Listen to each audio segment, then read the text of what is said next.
I'm sure you already know most creatures in this video. The elf, the dwarf, the dragon, the thing with glowing eyes at the bottom of the dungeon, you could likely pick them out of a lineup in a heartbeat. But here's the strange part. Almost nobody can actually tell you what they really are, where they came from, or the quiet little job each one pulls every time it shows up in a story. So that's the plan for this video. Every major fantasy race and species explained in one sitting. And I promise you, a few of these have an origin that's going to stop you cold. Okay, let's actually run the whole roster in order, from the ones you could draw with your eyes closed to the ones that are going to genuinely surprise you. We start at the top of the bill, with the face of the entire genre, the elf. You already know the look. Tall, impossibly graceful, ageless, a little aloof, like they're remembering something the rest of us never lived through. They're the beautiful, faintly sad immortals who are always just a bit better than us at everything, especially looking wistful on a hilltop.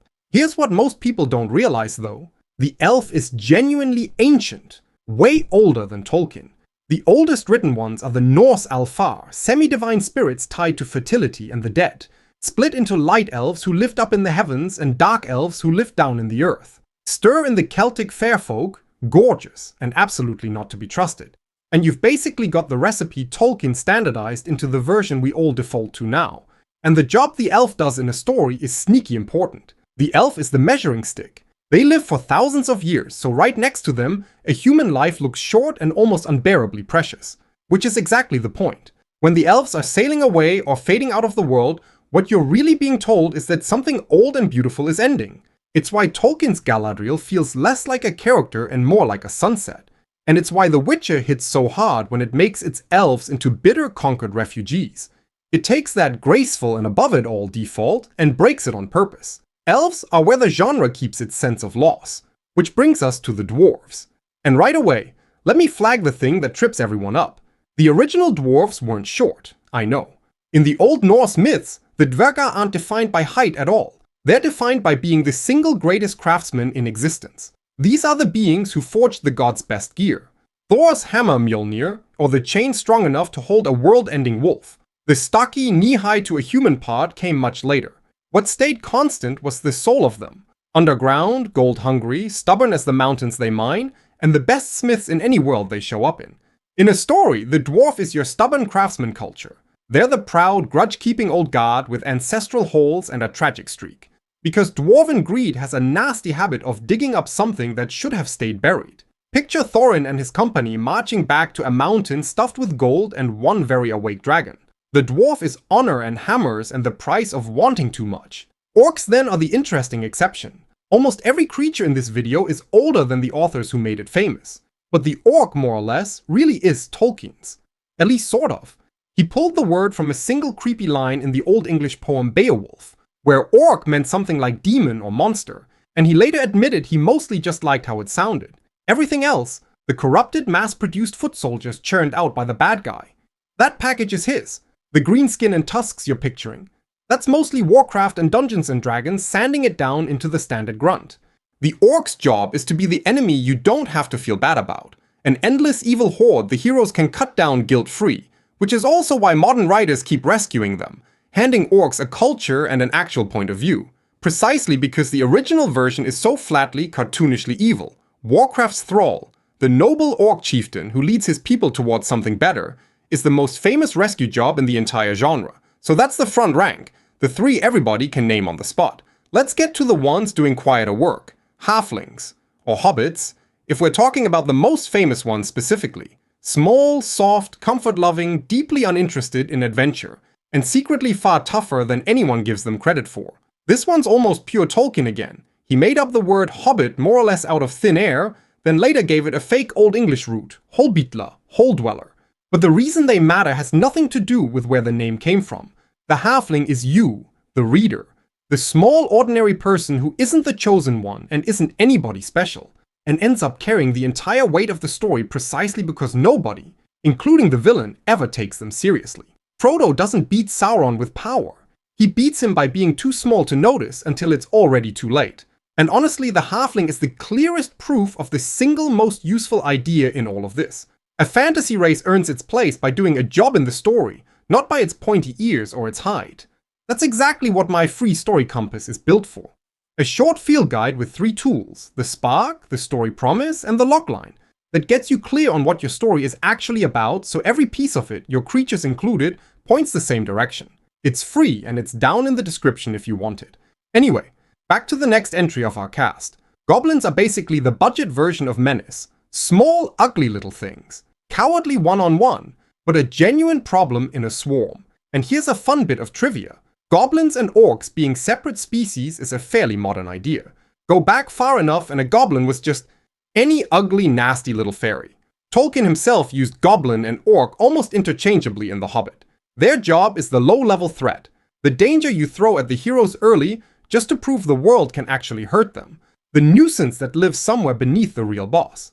It's later where writers began to love flipping them into the put-upon underclass, like the grumpy bankers running Gringotts in Harry Potter. From the goblins, we come to the fae, the fairies. If your mental image is a cute little winged thing leaving coins under a pillow, throw that out completely. That sweet Tinkerbell fairy is a Victorian rebrand. The original fae, the ones out of Irish and Scottish folklore, are something much older and far more unsettling, beautiful and genuinely dangerous. The Irish called them the Ausi, the people of the mounds. Up in Scotland, folklore sorted them into 2 courts, the Seelie who might help you and the Unseelie who absolutely will not. What makes the fae special is how they're dangerous. You don't fight them, you bargain with them, and the catch is always in the fine print. The rules are weirdly specific and you break them at your peril. Eat their food and you might never find your way home, give them your real name and they've got a hook in you forever. The fae are the genre's home for be careful what you wish for, the power you negotiate with instead of swinging a sword at. It's why writers like Holly Black and Sarah J. Maas can build whole worlds on them. A creature whose entire threat is the deal you didn't read closely enough is endlessly fun to write. But so far it likely has been somewhat familiar still. Now we get into the ones you can picture but probably couldn't explain on the spot. And I want to start with the big bruisers, trolls, giants, and ogres, which I'm lumping together on purpose because honestly the genre does too. The lines between them have always been blurry. They're all some flavor of the same idea. They're enormous, strong enough to flatten a cart, and most of them couldn't outthink a goat, which, as we'll see, turns out to be a problem for them. Troll is actually an Old Norse word that basically meant giant, a race older than people. The kind of thing that's been lurking in the cold corners of myth forever, and that classic rule where sunlight turns a troll to stone, genuinely ancient. Tolkien used it in The Hobbit, but he didn't invent it.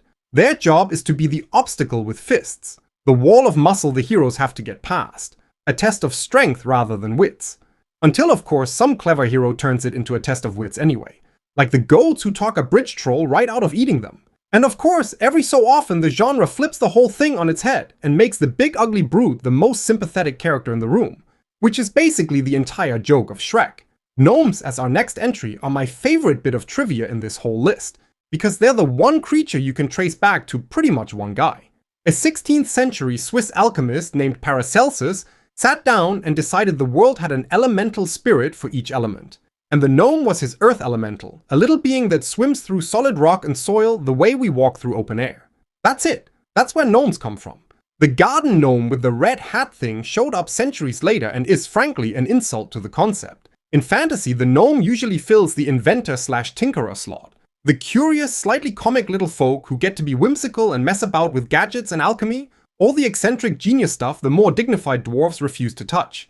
If the dwarf is honor and hammers, the gnome is sparks and bad ideas that mostly work.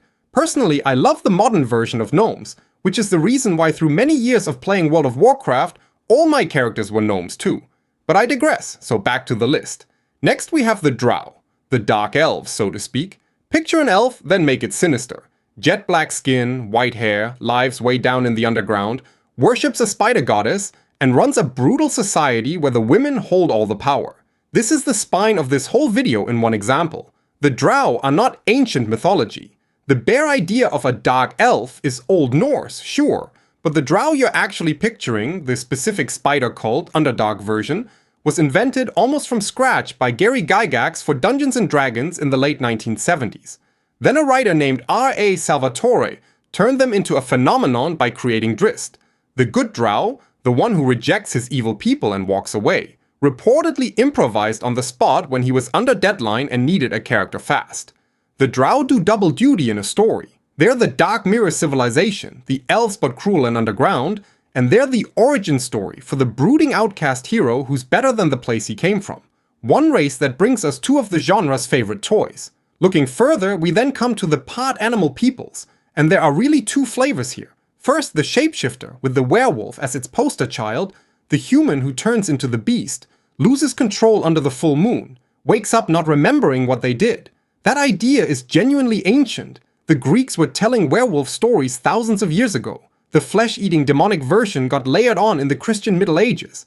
But the monster you're actually picturing, the full moon change and the silver bullet, is much more recent, mostly later folklore and Hollywood.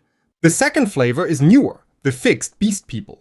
Whole species of catfolk and lizardfolk and the like, which are mostly an invention of tabletop games like D&D and Pathfinder. Each of those two does a completely different job. The werewolf is the beast inside you, the body as a thing that can betray you, the story really being about control and the self. The beast people are culture as creature, a way to fill a world with non-human civilizations that have their own customs and history.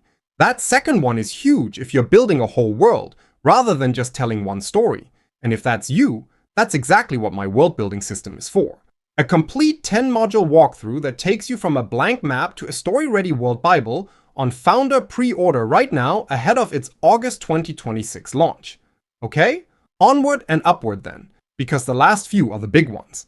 That means dragons, of course. If the other creatures populate a fantasy world, the dragon is usually the thing the whole story is pointed at.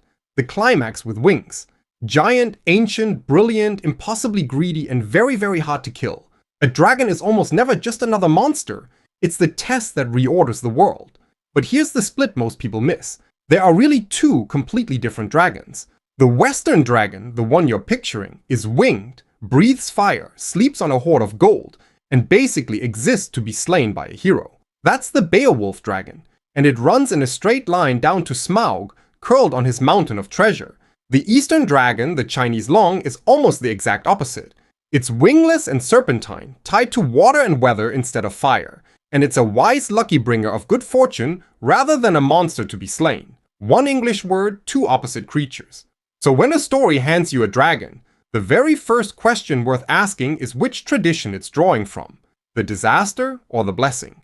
Greed made flesh or wisdom made flesh. Either way, the moment a dragon shows up, the stakes just became everything. After the dragon, we have the undead. And there are a lot of them, so the genre files them by one thing, how smart they are.